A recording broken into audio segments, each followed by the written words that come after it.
Hey there, this is Matt with State of Flux with another one of my Studio Ghibli movies, this time talking about The Crimson Pig, also known as Porco Rosso here in the States.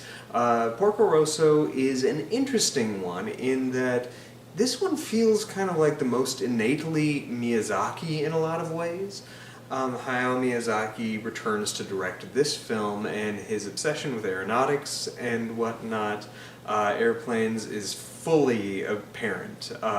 There's a deep love and adoration, especially through the use of animation in how planes are portrayed and move, and it's all visually commanding. It's also a film, he's always written pretty interesting and unique women characters. He has a good voice for the female, and this also has some of that in the film. Both very subversive, but also traditional, because this is sort of an old school Casablanca kind of love story. The Casablanca influence in the film seems pretty apparent and obvious. And in a lot of ways, it feels like an extension of some of the space piratey stuff that you got from Castle in the Sky, extended into a feature-length film. That film also had kind of a romance, a soft romance that drove it. This one has a more firm will they, won't they romance. And also his love of pigs is brought into the fold in this film.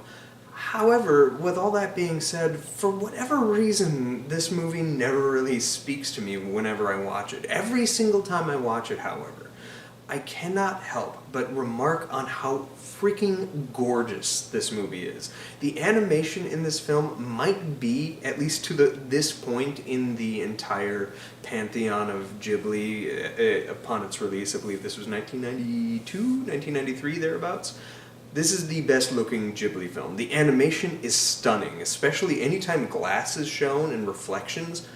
Oh my god, I have no idea how they captured that. And this was still when everything was hand-drawn and whatnot. I think moving forward beyond this one, he had a lot of computer assist in a lot of the animation. He used computers to do the coloring for his next couple of films, if not do the straight-up animation. It wasn't until Ponyo, I want to say, that he returned to more hand-drawn or watercolor animation as he had been wont to do prior. That said, the animation here is just gorgeous. However, the animation is kind of the thing that keeps the film afloat for me. Even though this is clearly a passionate film that Miyazaki really wants to convey, it's just not my area of interest. I'm not a vehicle guy, so his love and adoration for planes and aeronautics and whatnot, well, I admire his that appreciation. I don't share it, and so it doesn't grasp me in the way that some of his other elements do. I really do think the female characters that drive this film in the sort of side roles really do help keep the thing afloat. And I know that there has been some readings of the film that this is sort of like a the plane kind of metaphor of how all these characters keep this plane in the sky and whatnot.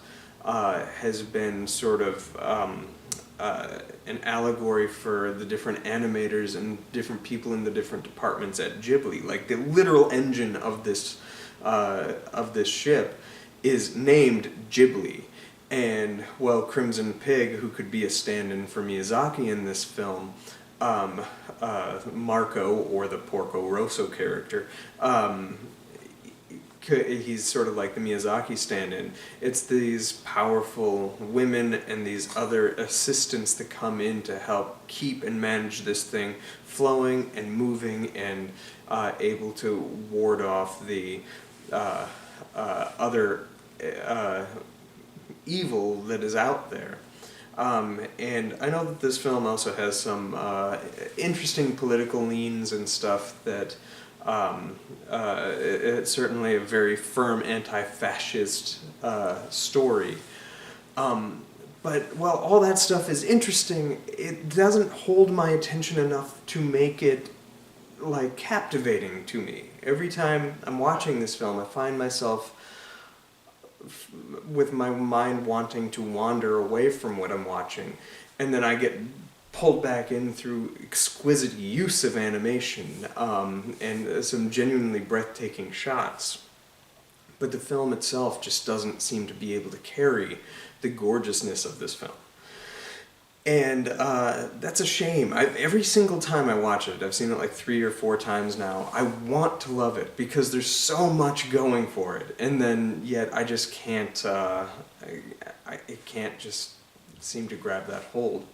What do you think about this movie? I've talked to a few people who really, really do genuinely think this is one of not only Miyazaki's best, but like the prime piece of his time in Studio Ghibli. And like from an aesthetic point, I get it. But from a story point, I get it less so. So I'd like to hear from you. Where do you land on Porco Rosso? I think it's a good movie that probably is great, even though I don't recognize its greatness. It's a film I can appreciate more than I ever care to rewatch, and after I'm done with this review, I don't know that I'll ever revisit this one again, so, outside of maybe like having it on in the background so occasionally my eye can be drawn to the gorgeous animation. Where do you land on this film? Let me know in the comment area down below. Next week we have Ocean Waves. I think I said that last week as well, but I miscalculated my timeline. So next week, prepare for my review for Ocean Waves, which I'm excited to watch. Thanks for watching, like, subscribe, do all that good stuff. Peace.